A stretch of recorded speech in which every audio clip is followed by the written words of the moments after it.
sure never have to see the day again. I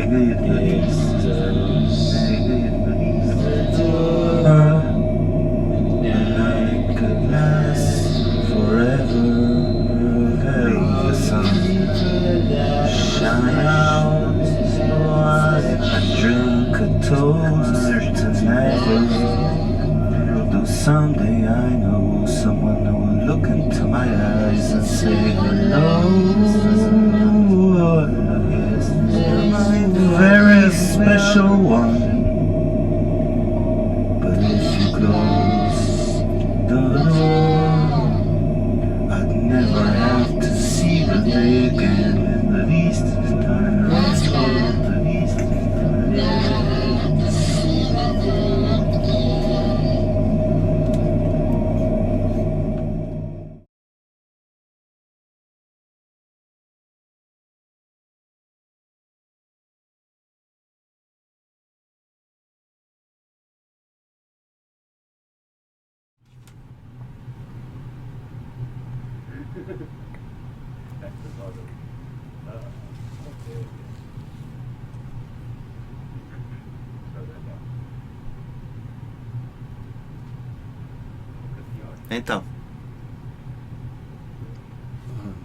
Então, filho.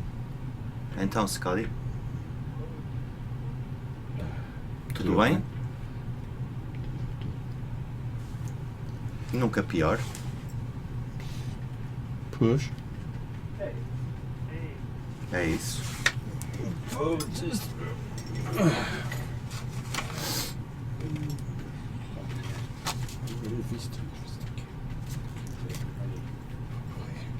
Hey. Hey.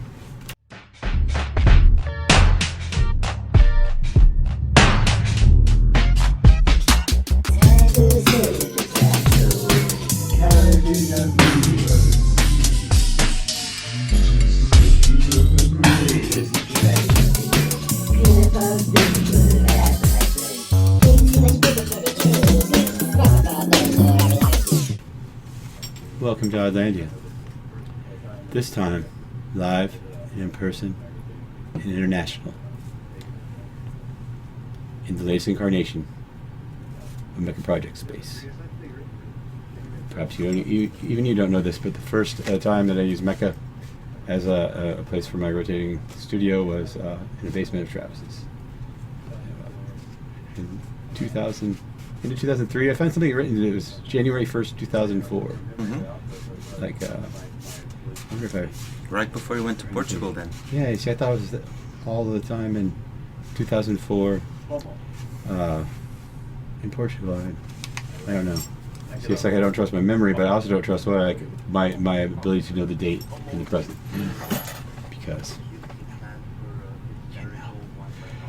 HOMO.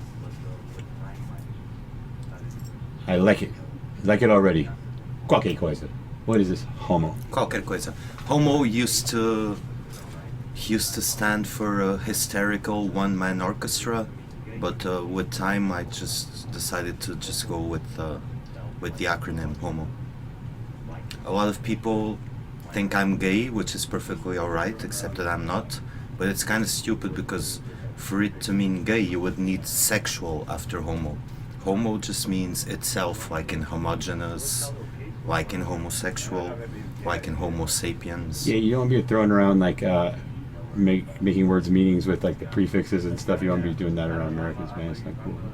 Well, it's going. It's worked out okay so far here. Yeah. No, about being gay. I just mean about like using prefixes, you know, like to like that you should know words by like their parts. Like yeah, like yeah. I'm a European hillbilly here, so I've been learning the laws of the land. Yeah, I mean, like little fancy. Home. You want to like a little more hill, a little less Billy. Yeah. Something. Like you. Yeah, I'm just Billy from the hill. Trailer trash myself. Yeah, Billy from the hill. Hmm. That's me. He's a little uppity beyond the hill. That's all I'm saying. You had me at HOMO.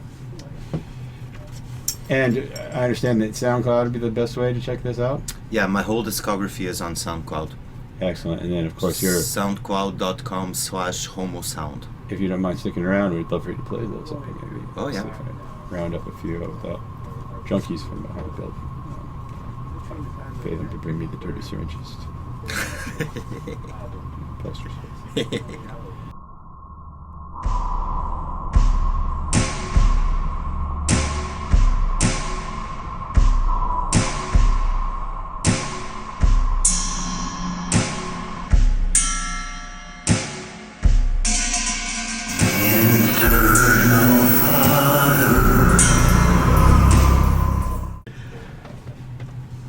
I'm going to go back now to our first meeting, because in between the time we met when we started recording our first album, how many hours do you suppose that was?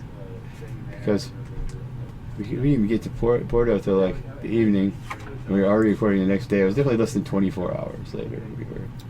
I don't remember how many hours it was, but it might have Sakara been. played, and Sam was leaving, and Yeah. I was staying there, and we were going to record it now. Yeah. And we did. And then featuring this- the great and eternal Steve McKay.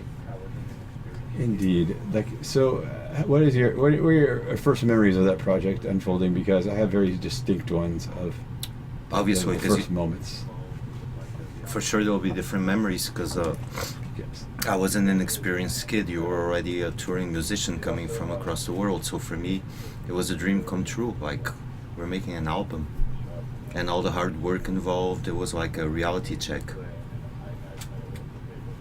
That was, I think, it also kicked it into gear a little bit, because it's like people show up and they have their instruments, like, hey, we're ready to play, and I just like have the paper, and then Jonathan's.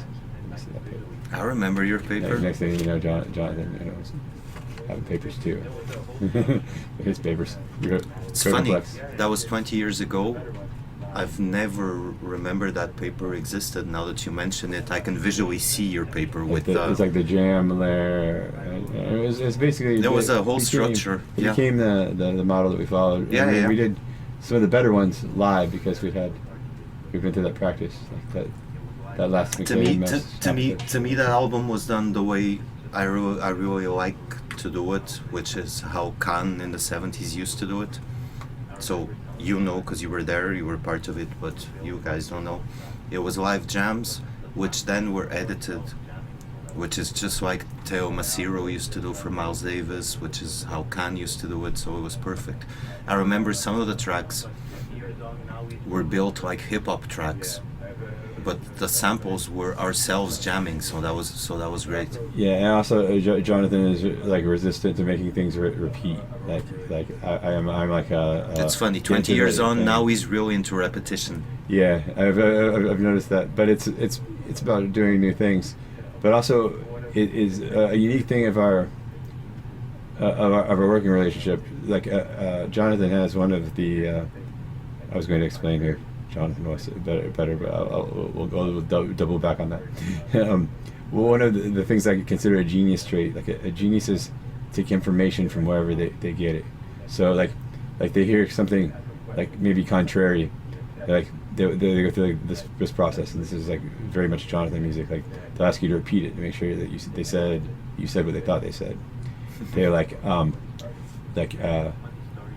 to ask some question to kind of test like the legitimacy, they kind of analyze it and they place it somewhere, or discard it completely. I have a funny story to share about Jonathan, because it's quite recent, so you don't know, because you haven't been around Porto.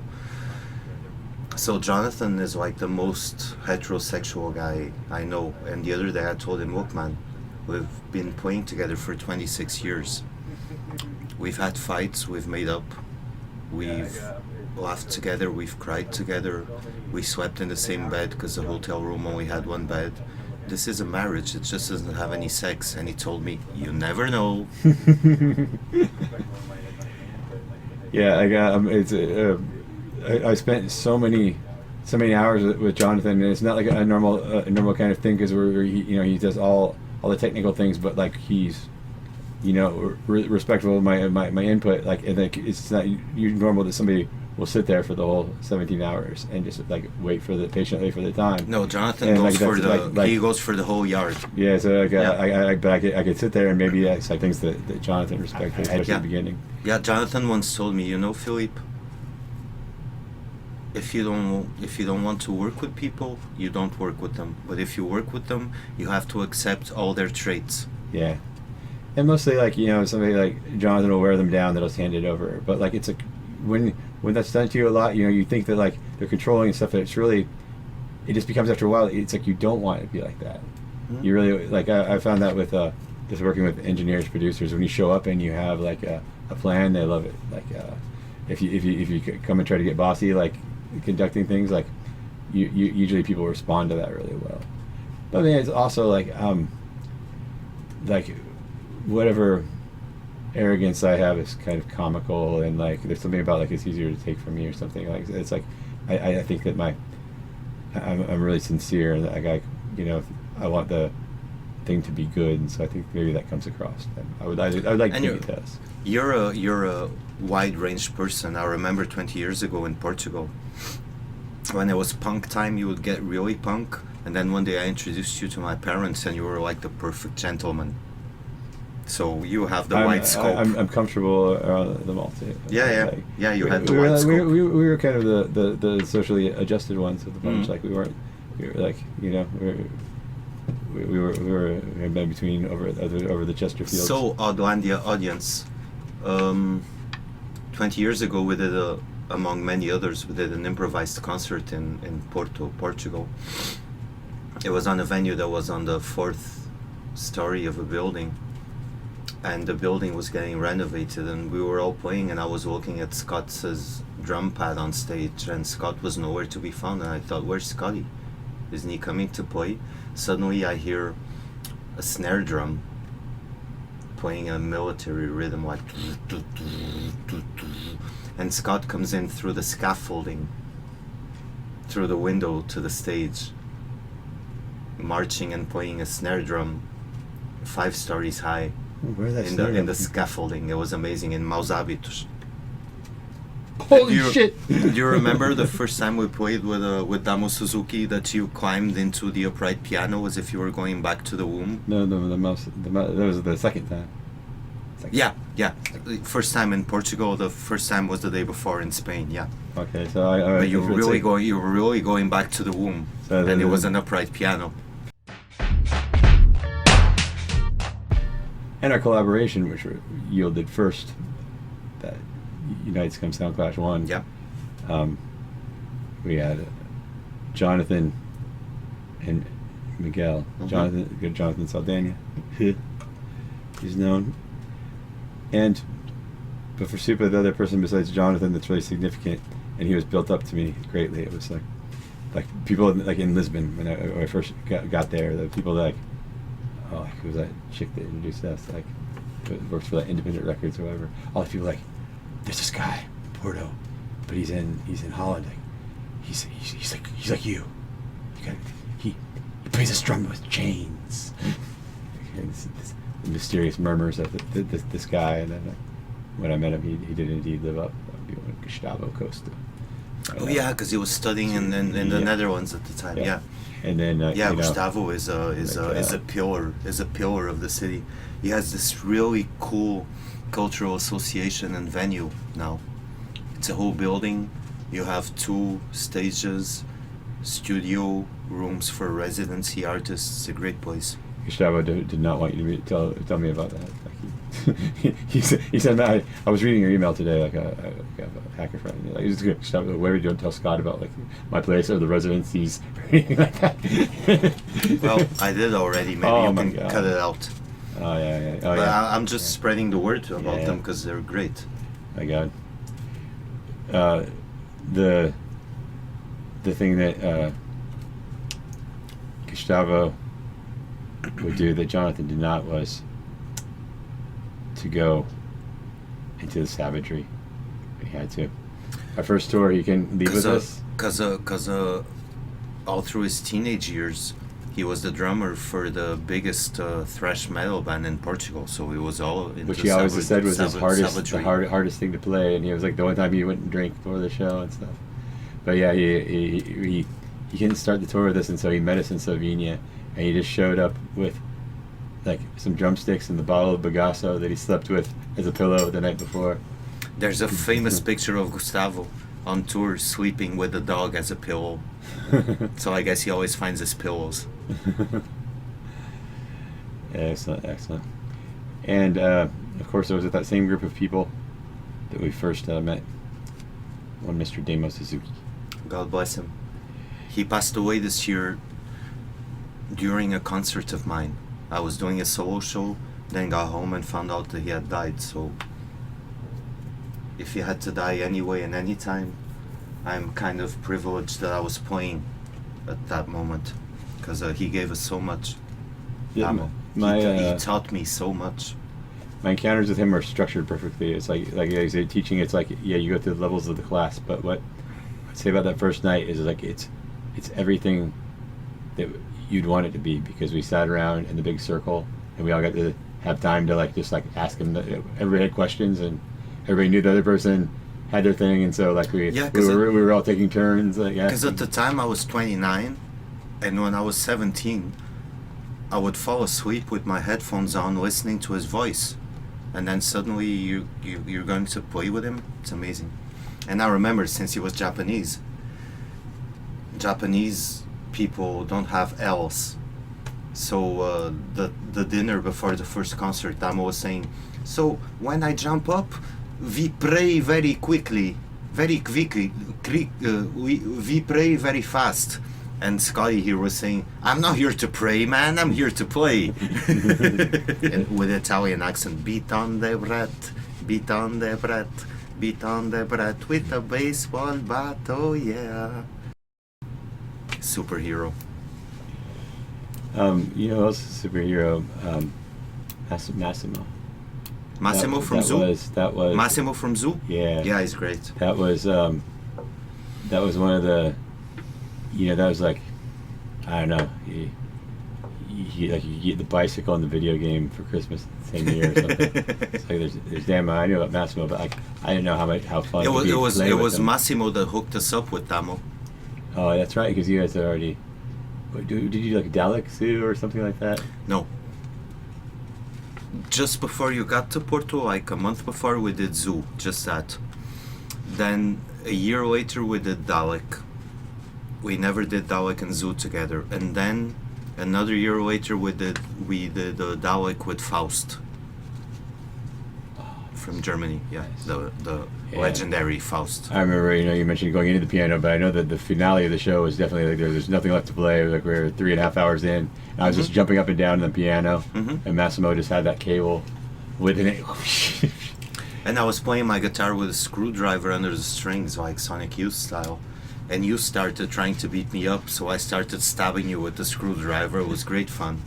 We're all friends, So, and then Damo got off stage, and he shook the hands of every member of the audience, which was like 150 people. Your hair is a forest. Yeah, that's it. Your hair is a forest. Yeah. So having a funny chat with Massimo though that night, like maybe it was breakfast the next day. Like it was the penance. So there was a lot. There's some serious hangovers going around. Like a lot of tonic water or whatever, and launches. And so Massimo was saying like so Zoo they weren't always into the horns. Like they thought that was stupid. They were punk rockers, but it turns out this person that inspired him happened to be a sax player named Steve McKay. And I said, "That's a funny thing, Massimo. Mr. Steve. Would you like to? What if say you could play with Steve McKay? Would you be into that idea?" And you have to have a lot of shows to get records.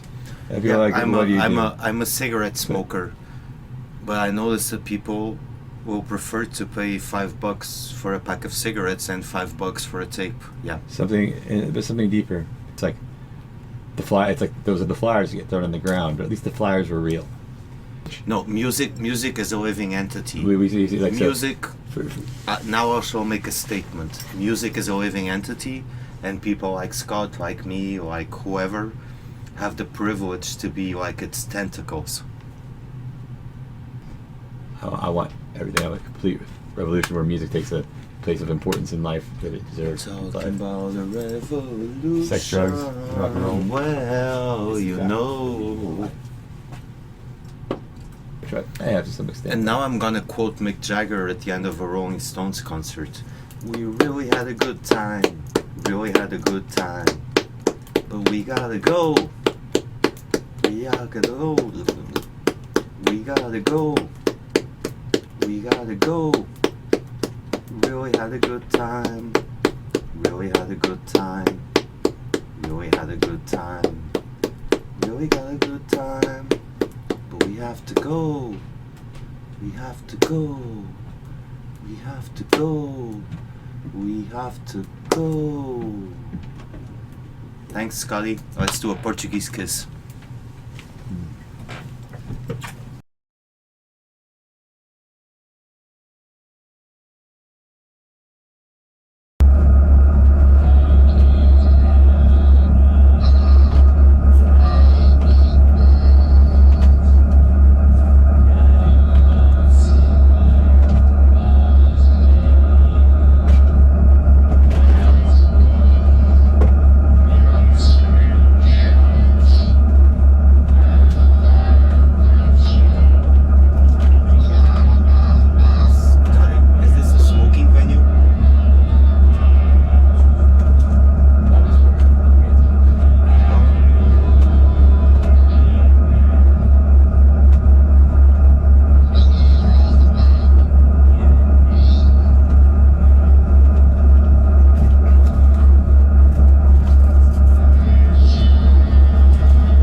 obscene guide?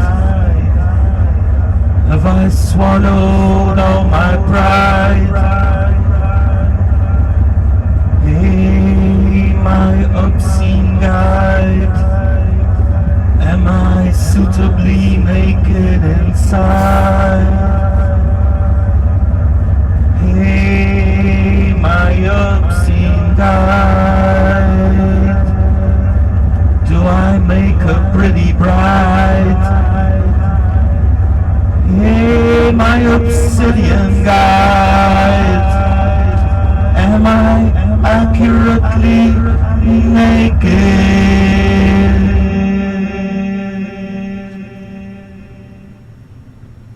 Hey, beautiful peoples of Mecca. Thank you for having me over, means a lot.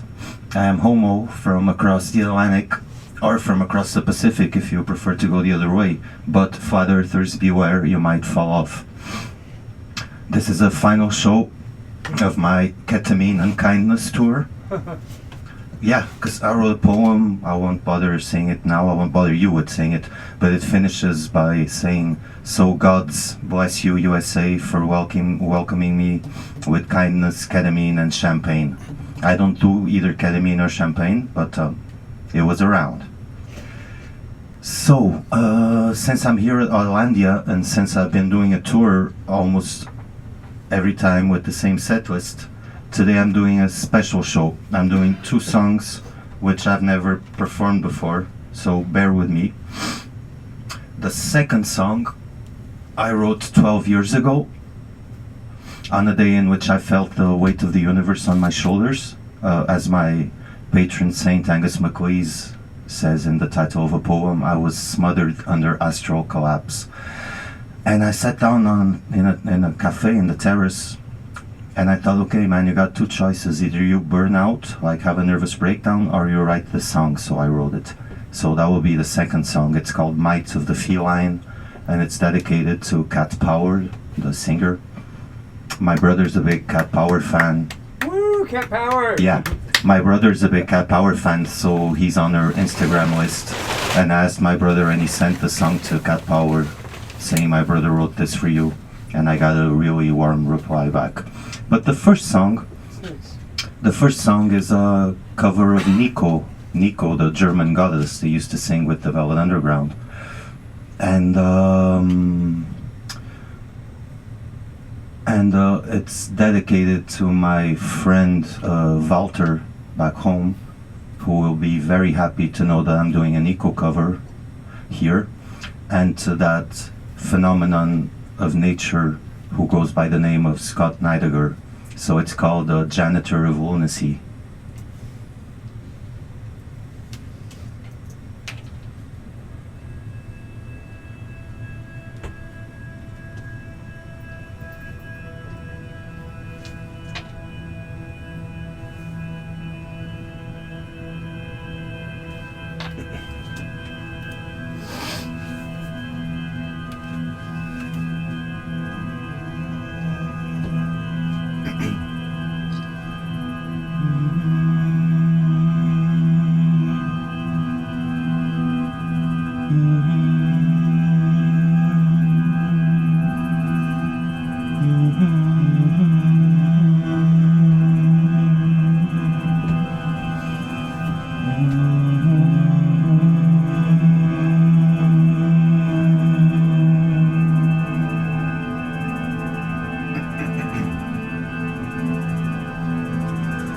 Janitor of lunacy,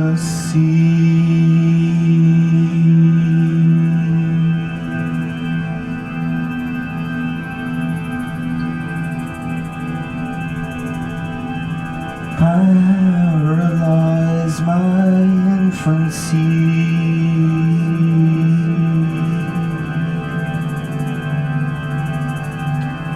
petrify the empty cradle,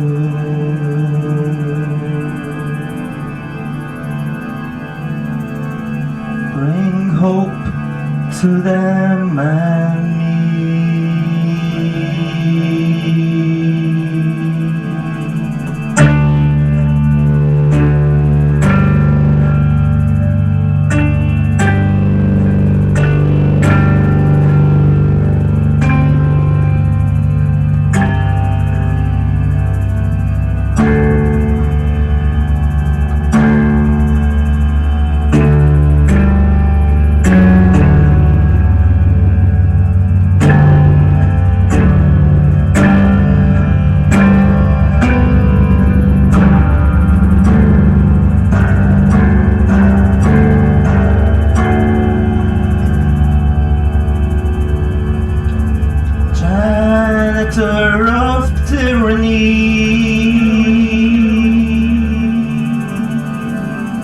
testify my vanity,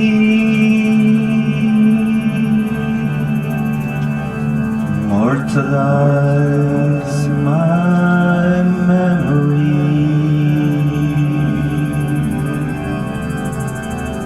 deceive the devil's deed.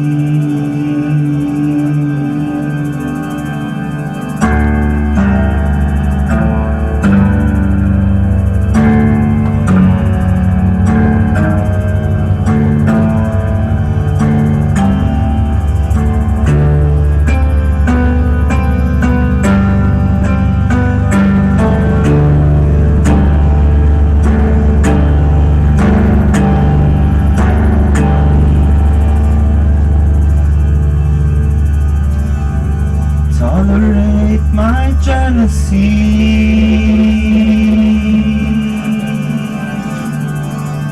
recognize the desperate need.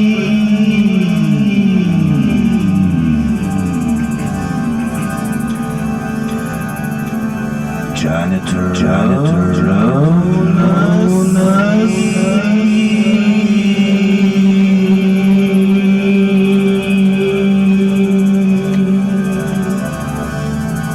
identify my destiny, revive the living dream, forgive their begging scream.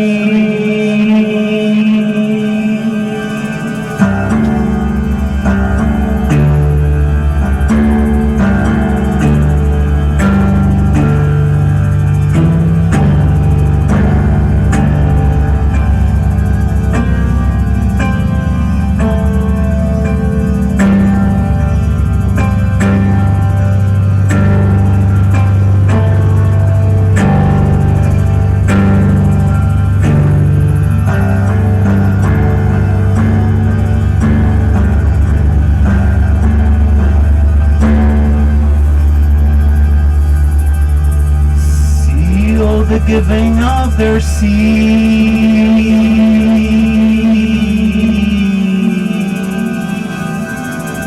disease the breathing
So, John Marshall, Cat Power, this one's for you. Thanks for helping save my sanity. It's called Might of the Feline.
Abandon all hope, all hope. Be where you are. You must die to be born. You must be born to die. You must be blind to see. You must see to be blind. Coming to terms with the Big Bang. Coming to terms with the Big Bang. Coming to terms with the Big Bang. Coming to terms with the Big Bang.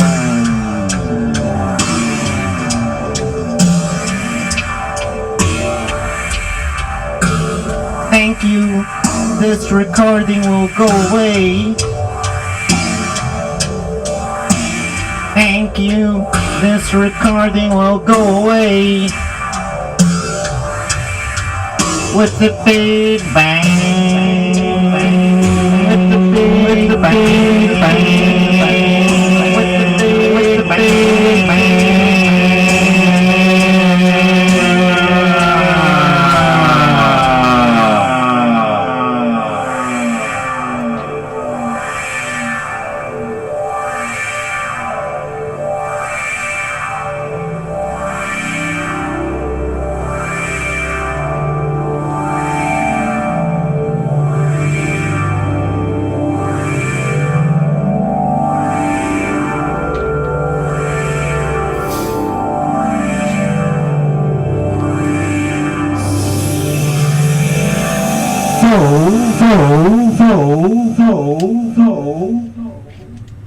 So that was me.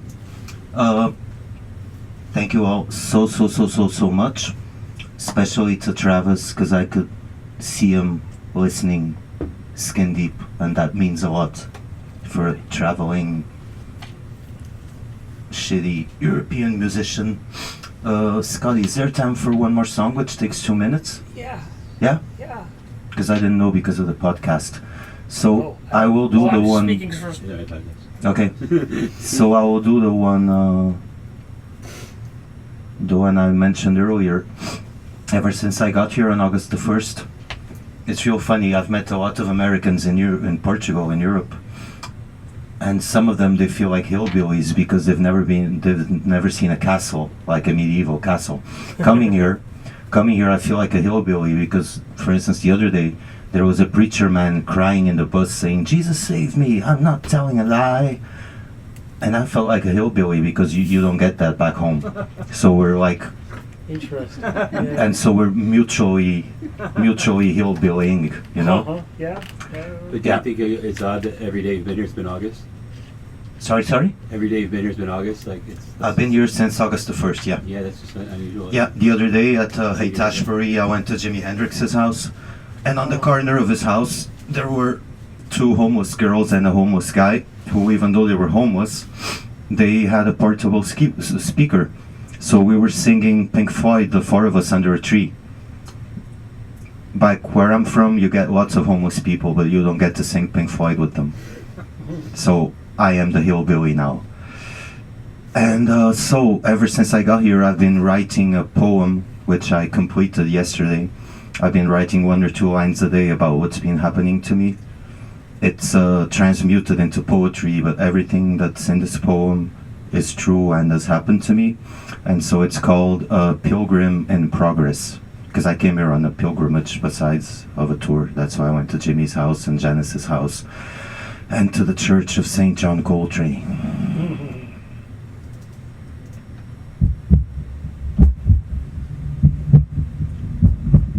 The Kiowa are lightning, a sunset eternal for magistrates centrifuged in ancient feline urine, waiting for the next line to hit.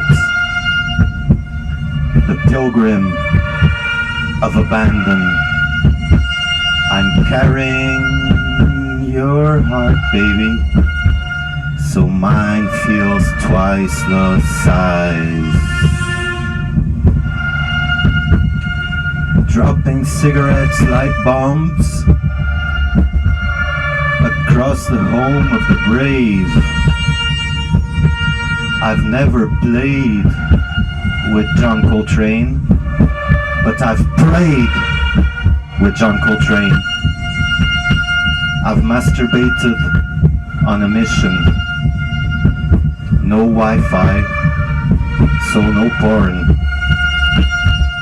Just emerald, wide-eyed sirens and weeping messengers of the Lord. So God's bless you, USA, for welcoming me with kindness, ketamine, and champagne. Thank you, that's it. My merch got misplaced by the Pony Express. So what I have is my business cards. It's got my SoundCloud and my email on it. I'll pass them around whenever you want. If you want to write me up through the email, and I'll ship a record to you if you're interested, okay? Keep it real. God bless. Thanks so much. Yeah. Woo.